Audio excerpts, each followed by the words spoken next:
Hi friends, welcome to kitchen cravings. ఈరోజు అయితే kitchen క్రేవింగ్స్లో ఎన్నో పోషకాలు ఉన్న క్యారెట్ ఫ్రై సింపుల్గా టేస్టీగా ఎలా చేసుకోవాలో అయితే చూపించబోతున్నాను. రెసిపీ స్టార్ట్ చేసే ముందు చిన్న రిక్వెస్ట్ అండి, మీరు కన్నా ఛానల్ ఫస్ట్ టైం చూస్తున్నట్లే లైక్ చేయండి, షేర్ చేయండి, సబ్స్క్రైబ్ చేసుకోండి. మీకు ఎలా అనిపించిందో కామెంట్ సెక్షన్లో చెప్పడం మర్చిపోకండి. ఇప్పుడైతే మనం స్టార్ట్ చేద్దాం రెసిపీ. దీనికోసం అయితే ముందుగా కడాయి తీసుకొని అందులో 2 టేబుల్ స్పూన్ల దాకా ఆయిల్ అయితే వేసుకోండి. ఆయిల్ కాస్త వేడెక్కిన తర్వాత ఇందులో 1 టేబుల్ స్పూన్ దాకా పోపు దినుసులు వేసుకొని, పోపు దినుసులు కాస్త చిటపట్లాడిన తర్వాత కొద్దిగా కరివేపాకు కూడా వేసుకొని, కరివేపాకు కూడా చిటపట్లాడిన తర్వాత 3 నుంచి 4 ఎండుమిర్చి చిన్న చిన్న ముక్కల కింద అయితే కట్ చేసుకొని వేసుకోండి, మీ కారానికి తగ్గట్టుగా. ఇప్పుడు ఇందులోనే సన్నగా తరిగి పెట్టుకున్న ఉల్లిపాయను అయితే ఒక ఉల్లిపాయని చిన్న చిన్న ముక్కల కింద కట్ చేసుకున్నది కూడా వేసుకొని కాస్త ఫ్రై చేసుకోండి.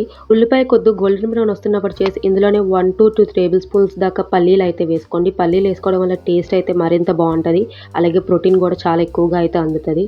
ఇప్పుడు పల్లీలు కూడా కాస్త మీడియం ఫ్లేమ్లో పెట్టుకొని కాస్త వేగించుకున్న తర్వాత సన్నగా చిన్న చిన్న ముక్కల కింద కట్ చేసి పెట్టుకున్న క్యారెట్ని 1 కప్ దాకా అయితే వేసుకొని ఒకసారి 4 పక్కల బాగా కలిసేలా అయితే కలుపుకోండి.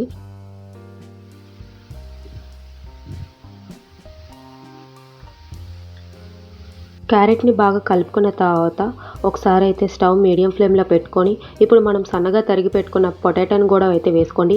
ఇక్కడ నేను 2 పొటాటోలను అయితే తొక్క తీసి సన్న సన్న ముక్కల కింద అయితే కట్ చేసుకొని వేసుకున్నాను.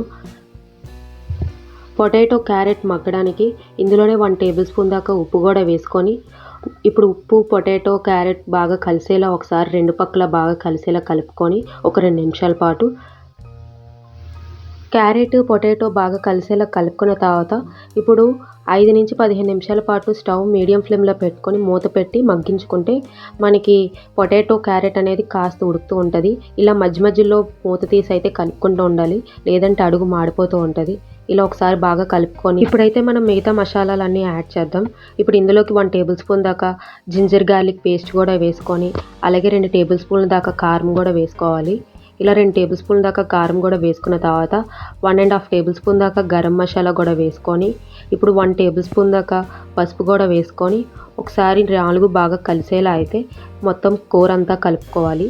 1 నిమిషం పాటు ఇలా బాగా మొత్తం అంతా కలిసేలా కలుపుకొని ఇంకొక 2 నుంచి 3 నిమిషాల పాటు అయితే మూత పెట్టి మగ్గనియాలి.